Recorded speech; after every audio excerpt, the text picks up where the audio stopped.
Bonjour,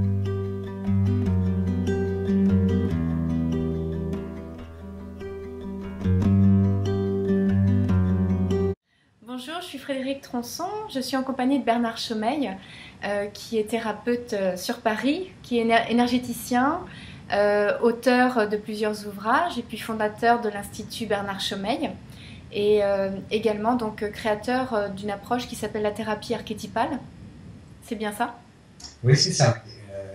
Effectivement, je travaille depuis une vingtaine d'années en tant qu'analyste énergéticien, dans l'idée de reconnaître la problématique des gens de manière assez rapide et puis de leur proposer un soin énergétique de libération des mémoires cellulaires qui va avec cette identification de la problématique. Alors spécifiquement, moi j'avais participé l'année dernière à un stage de libération des mémoires de naissance, qui a été une expérience très forte pour moi. Et l'idée m'est venue de vous inviter en Bretagne pour animer ce séminaire également.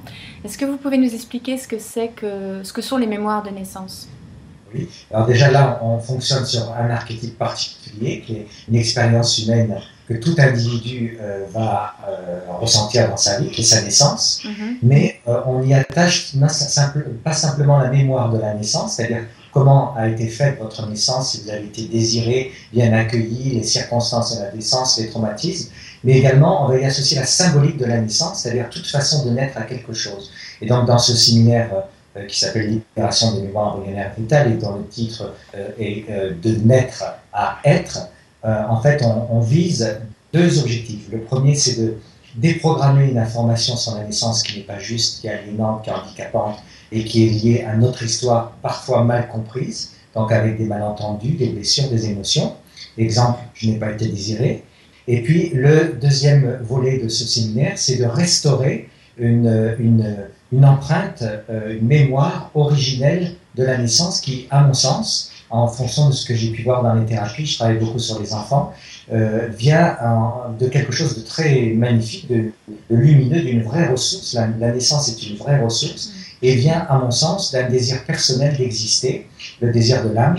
Et donc, pour recontacter ce désir de l'âme, pour recontacter l'enthousiasme de vivre, pour se donner le droit de naître à ce qu'on a envie d'être, eh bien, je pense qu'il faut passer par une phase de libération. Donc, libération d'un premier temps, restauration dans un deuxième temps, c'est le programme de ce séminaire sur 48 heures. Super. C'est quoi les mémoires qu'on trouve autour de la naissance qui sont des blessures pour les personnes? Eh bien, la première de ces mémoires, c'est les faits, la réalité de votre naissance, c'est-à-dire comment je suis né, est-ce que je suis né dans des bonnes circonstances, par exemple hospitalières, est-ce que je suis arrivé provoqué, est-ce que je suis né avec césarienne, est-ce que j'ai été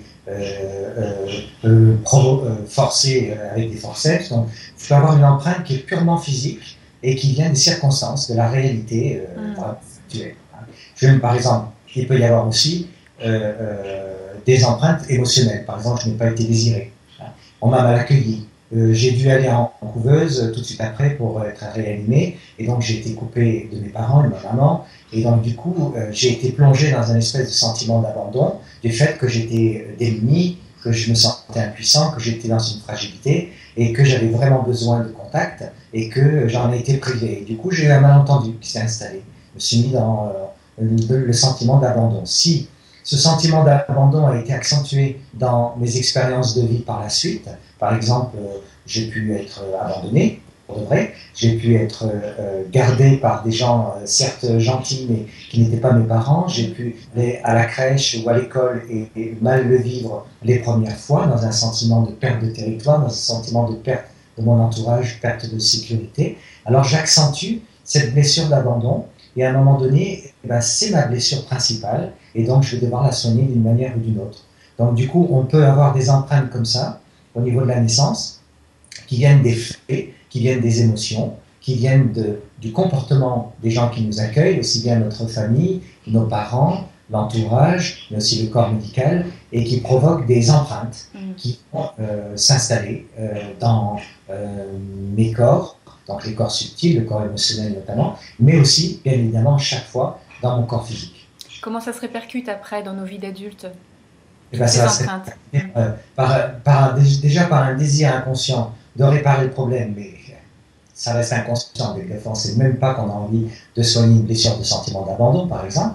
Ensuite, ça va se manifester par des comportements où on va se mettre dans l'abandon, on va provoquer des blessures d'abandon qui pourront passer très vite des abandons que l'enfant pourrait éprouver à des abandons que l'adulte pourrait éprouver en tant que, par exemple, dans la relation amoureuse, oui. Ou va pouvoir vivre aussi un départ, un deuil, une séparation par la mort comme un abandon, et non pas en lui donnant un sens plus élevé, plus noble, ou même se sentir libre. On va tomber systématiquement dans la blessure de la perte de l'autre, de la perte de quelque chose, qui nous mènera à entretenir un comportement, une attitude qui devient du coup une problématique récurrente, qui en plus à mon sens se transmet, c'est-à-dire que de génération en génération, il peut y avoir des blessures comme ça entretenues, pas conscientisées et pas soignées, qui vont faire que quelqu'un arrive avec cette charge mémorielle héritée d'un comportement familial, voire socioculturel.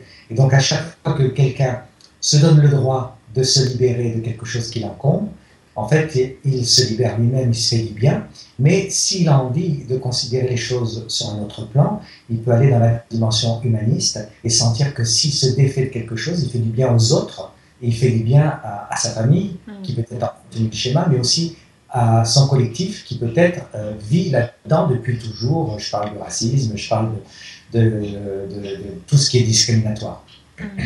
Donc en fait, tout au long de nos expériences, on cherche tout le temps à se libérer en fait de ces premières empreintes limitantes. Oui, je pense que la libération est vraiment une tentative de l'être dans toutes les thérapies qu'il entreprend, et qui est assortie à un deuxième objectif, qui est de se libérer pour pouvoir oser être pleinement. Oui. Et donc accomplir ce qu'on a envie d'être et qu'on n'a pas forcément ressenti. Je pense qu'on a vraiment, chez tout individu, je le vois dans cette pratique, avec toutes les personnes qui me sont confiées, aussi bien celles qui ne parlent pas comme les enfants, les nourrissons, que les adultes qui sont éloquents, qui parfois ne veulent pas exprimer ou ne savent pas comment exprimer, ou expriment quelque chose qui cache autre chose. Mais je pense que le désir profond de chacun d'entre nous, c'est d'arriver à donner un sens à sa vie, à se centrer par sa vie, et puis au fond, accueillir la vie comme quelque chose d'heureux, d'enthousiasmant, et donc de libérer cette espèce de comportement sacrificiel ou victime qu'on a installé dans notre vie en créant des relations bourreau-victime, en créant des relations où on est malmené, voilà. Donc je pense qu'on crée son histoire quelque part, qui est une histoire qui a été fortement impactée par des réalités, et qu'on a une magnifique opportunité aujourd'hui dans cette période de changement de conscience de l'humanité, parce que je pense que c'est une vraie réalité. On a une opportunité de se libérer de choses encombrantes pour pouvoir être ce qu'on a envie d'être, et que notre petite voix, notre âme voudrait nous exprimer. Donc je pense qu'il y a vraiment une réunion aujourd'hui entre l'intention de l'âme d'un côté et les désirs de la personnalité, et que si on ne s'accorde pas dans ces deux points de vue, alors on est vraiment en conflit, et que ce conflit, si jusqu'à maintenant il était gérable, eh bien il n'est plus. Voilà, je crois qu'il y a vraiment un conflit évident qui s'installe, et qui quelque part est très positif, dans le sens qui nous oblige à dépasser nos limites de lâcher prise, de détachement, de compréhension des choses, à croire autrement, et à se positionner dans une volonté d'être qui nous fait plaisir et qui répond vraiment à nos réflexions. Comment on va se libérer de toutes ces mémoires limitantes ? Je pense qu'on se libère par la communication, on se libère par la compréhension mutuelle, on se libère par la compassion lorsqu'on rencontre des personnes, et le thérapeute en fait partie, des personnes qui peuvent comprendre notre histoire, nos ressentiments, nos blessures, et puis nous proposer de les lâcher, en les comprenant, en les pardonnant, en lâchant prise, en se détachant, enfin, tout un tas de moyens, de les comprendre aussi. Et donc je pense que le premier aspect, c'est se libérer en s'autorisant à communiquer. Le deuxième aspect, c'est se libérer en se soignant autrement, avec des approches qui sont à notre portée aujourd'hui. Par exemple, on a une capacité à se libérer d'une charge mémorielle et émotionnelle. La mémoire cellulaire fait vraiment partie des thérapies existantes. La psychosomatisation est quelque chose d'entendu, de sensé. Et puis aussi, on va se libérer parce que, franchement, je pense que l'humanité a décidé que vivre ne devait pas être souffrir. et que donc il y avait un amalgame qui s'était institutionnalisé quasiment, et qu'il était temps de défaire cette forme de pensée installée, ce schéma de croyance, ce cliché, cette loyauté, voilà, on peut dire un peu tous ces mots-là réunis, et donc se donner le droit de récolter aussi les fruits de tout ce qu'on a pu faire comme travail sur soi, en se disant aujourd'hui, ben, je mérite bien d'avoir des résultats. Les résultats doivent m'orienter vers être affranchi d'un poids et affranchir ma famille de ce poids, et en même temps me donner des clés, des potentiels, des ressources pour être ce que je sens que je pourrais être ou ce qui me ferait plaisir d'être. Qui est concerné par ce stage alors? Alors, les gens concernés par ce stage, je pense que c'est toute personne qui a des blessures de naissance, qui l'a à lâcher, à pardonner, à se détacher. Toute personne qui s'apprête à naître à quelque chose, ça peut être un objectif, un rêve, un désir profond, un changement, une séparation, voilà, et aussi à toute personne qui adhérerait à ce qu'on vient de dire, c'est-à-dire que le monde change, nous avons changé, il y a des paramètres qu'il faut bouger, il y a des croyances qui peuvent être abolies, affranchies, atomisées carrément, et on peut s'apprêter à croire différemment. Et du coup, l'archétype de la naissance, cette forme pensée qui est nourrie par toutes nos expériences de naissance à travers l'humanité et depuis longtemps, peut changer d'impact vibratoire. Ça peut être une belle vibration, la naissance, ça peut être perçu comme quelque chose d'heureux, et de réfléchir dessus pendant 48 heures, de jouer le jeu dans un séminaire qui structurellement est un état modifié de conscience, est une guidance où on prend la confiance, où on se laisse aller dans cette confiance et on ose comprendre les choses autrement. Puis ensuite, par la respiration, par la méditation, et ben, on écoute son corps, on va dans des lieux du corps qui sont porteurs de charges mémorielles, et puis par notre propre volonté, notre propre responsabilité, alors on décide de lâcher, de se détendre, de souffler, d'inspirer, d'écouter les musiques qu'il y a qui sont encourageantes à ressentir quelque chose ou à lâcher quelque chose, et puis les mots qui peuvent être des mots qui ouvrent l'esprit, des mots qui ouvrent le corps, des mots qui amènent à la compassion, à l'écoute de soi, et puis aussi des mots qui guérissent, parce qu'ils sont entendus par tout notre être, par notre esprit, mais aussi par notre corps. Et quand on se dit que, par exemple, on a envie de lâcher une peur de vivre, on peut aller dans l'endroit où se loge la peur, et puis tranquillement l'accueillir comme une réalité, comme quelque chose de légitime par rapport à sa propre histoire, et ensuite se dire, bah, tiens, je vais essayer d'inspirer, d'expirer, de lâcher, et puis je vais voir ce que ça donne. Et puis le résultat est assez surprenant.